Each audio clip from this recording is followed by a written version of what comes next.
Amis, je vais vous raconter une histoire. Vous savez que quand j'étais au Maroc, j'ai fait de la natation. Jusqu'à 16 ans. J'étais à Casablanca. Très jeune, j'ai commencé la natation. À 16 ans, je suis venu en France. Et la natation, c'est des heures et des heures d'entraînement. À ce moment-là, on faisait 4 km de nage. La tête dans l'eau et on nageait. Incroyable. On bouffait des kilomètres. Et puisque ça, c'était l'eau de mer, la piscine, c'est là où il y a une piscine olympique remplie avec de l'eau de mer. On nageait avec l'eau de mer.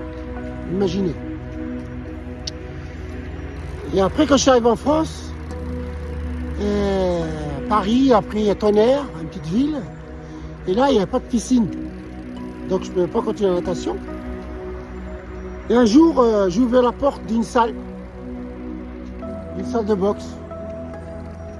J'étais pas loin, juste à côté où j'habitais, pour voir. C'est une salle qui était dans une cave. Et les gens s'entraînaient, il y avait 2 professionnels. Et parler avec l'entraîneur, j'ai dit je vais essayer, je veux juste m'entraîner, mais je ne veux pas faire des combats. C'est possible, il m'a dit il n'y a pas de problème. Alors je commençais à m'entraîner. J'ai commencé à m'entraîner pendant 6 mois, 1 an. Je fais des entraînements pareil quand même, mais moi je ne voulais pas faire de combat. J'en ai pas envie. Et plus que ça, j'avais peur. Et l'entraîneur, il me dit à un moment, je m'entraînais avec le 2 professionnels, il ne me touchait pas la figure. Et moi, je m'entraînais comme le 2 professionnels, pareil. 2 heures par jour, 5 fois par semaine, puis je courais encore le week-end. Et j'aimais bien l'entraînement de la boxe, mais je ne voulais pas faire de combat. Ma tête, il me dit non, il ne faut pas faire de combat. J'ai pas envie. Et plus que ça, comme si j'avais peur, je ne veux pas me scatter ma figure, c'est incroyable. Psychologiquement, j'ai pas envie de faire. Et eux, ils me disent, t'es bon, il faut que tu fasses des combats, t'es bon, il faut que je fasse des combats. Pendant 2 ans comme ça, je m'entraînais, mon corps, je suis devenu costaud. Et je faisais des fois 6 rondes, 8 rondes de 3 minutes avec les 2 professionnels. Mais pas de combat. J'avais peur. Et à force de même eux, tout le monde, il me dit, les 2 professionnels, il me dit, t'es bon, l'entraîneur, les gens, j'étais un peu plus fort que tous les autres gars qui faisaient des combats avec moi, des amateurs. Je faisais des grands avec eux, j'étais meilleur qu'eux. Eux, ils ont fait des combats 5, 6, et moi non. Et après, à un moment, j'ai dit, allez, je vais essayer. Juste pour dire quand moralement, t'as pas envie de faire quelque chose, t'as pas envie de faire quelque chose. Tu peux pas faire un champion de quelqu'un s'il n'a pas envie. Et finalement, j'ai décidé, et je suis parti faire mon premier combat. Et vous n'allez pas me croire, j'ai gagné par KO. Rapidement. J'ai fait mon 2e combat, je gagne par KO.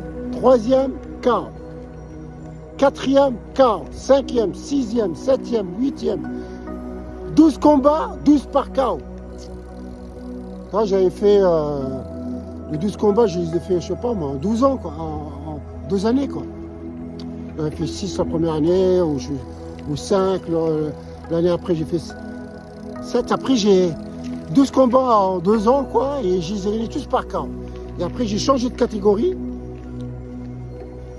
et je commence à rencontrer d'autres beaucoup plus forts, mais j'ai gagné toujours au point, par abandon. Et j'ai perdu qu'une fois et un match nul. Voilà, j'ai fait 30 combats, 28 victoires, une seule défaite et un match nul. Pour vous dire, si tu n'as pas envie de faire quelque chose, même si les autres te disent vas-y, fais-le, il faut que toi, tu le sens. Tu le sens. Et quand tu veux le faire, ça veut dire que tu es bien entraîné, tu es bien préparé. Et là, tu vas le faire. C'est comme j'ai fait. Et ça, c'est là que dans ma tête, je sais que la préparation mentale, c'est très important. Très, très, très important. Quand tu sais que dans ta tête, tu dis, j'avais décidé de le faire, je dis, ça y est, maintenant je peux, ça y est, je vais le faire, je me suis bien entraîné, ça fait 2 ans, je me sens que je suis fort. Et je disais, bon, moi, je fais bien, j'ai fait des combats avec des professionnels, je suis même meilleur que les gens, des copains qui font des combats, je suis meilleur qu'eux. Donc il n'y a pas de raison, ça va marcher. Et en même temps, j'avais peur quand même. Hein. J'avais peur. Et ben, ça a été. Tu vois, c'est normal que la peur, c'est normal. Et après, j'ai travaillé ça après toute ma vie. Après, quand j'ai fait de la course à pied, quand j'ai fait plusieurs fois le marathon de sable, ben, je faisais la même chose. Je me suis entraîné sérieusement, préparé sérieusement. Et après, je me suis mis ça dans la tête. Je dis maintenant, ça y est, je suis prêt, je peux le faire. Et je suis parti faire le marathon de sable, je l'ai fait 29 fois de suite. Et quand je suis parti faire Casablanca-Pékin, c'est pareil. Je l'ai pensé dans ma tête. J'ai dit peut-être que je savais que ça va être dur, je vais tomber en panne, je vais être tout seul.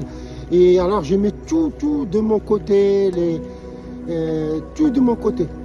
J'ai fait des préparations, j'ai préparé un vélo spécifique, j'ai fait tout pour que j'ai pas de problème. J'ai préparé le matériel pour le vélo si tombe en panne, médicaments. J'ai regardé l'itinéraire pendant presque 2 ans où je vais passer parce que Pékin c'est loin.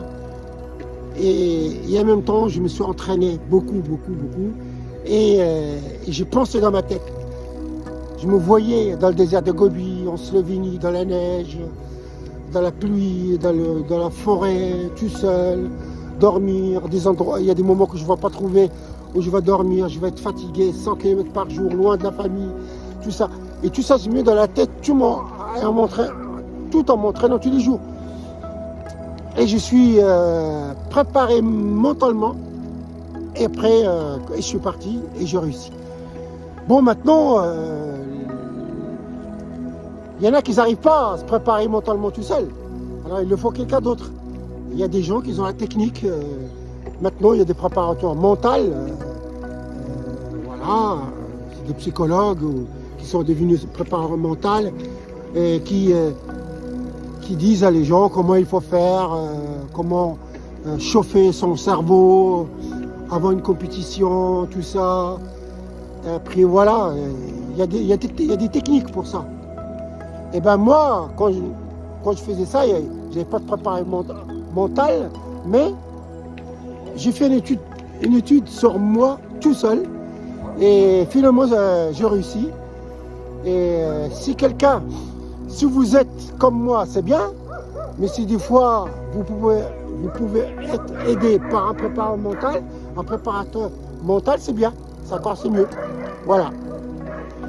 Donc je peux vous dire, c'est tout dans la tête. C'est souvent qu'on dise des fois, dans un marathon, après 35, c'est le mental qui te fait courir.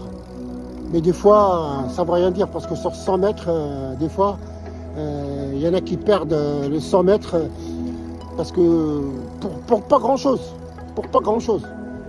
Parce que les autres, ils ont frimé un petit peu avant eux, tout ça. Et ils étaient concentrés, ils pensaient à autre chose. Ils ont pensé qu'ils vont perdre 100 mètres, ça va très vite. Si t'es pas à fond, à 100%, mentalement et physiquement, tu gagnes pas 100 mètres. Voilà.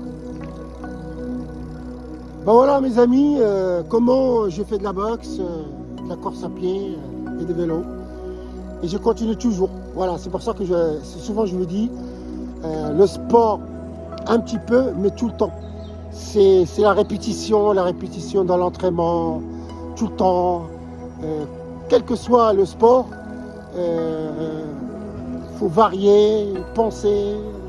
Il y a tout un ensemble. Hein. Il y a tout un ensemble qui fait que tu deviens un sportif bon, un sportif tout simplement physiquement bien longtemps. Voilà, comme moi. Voilà.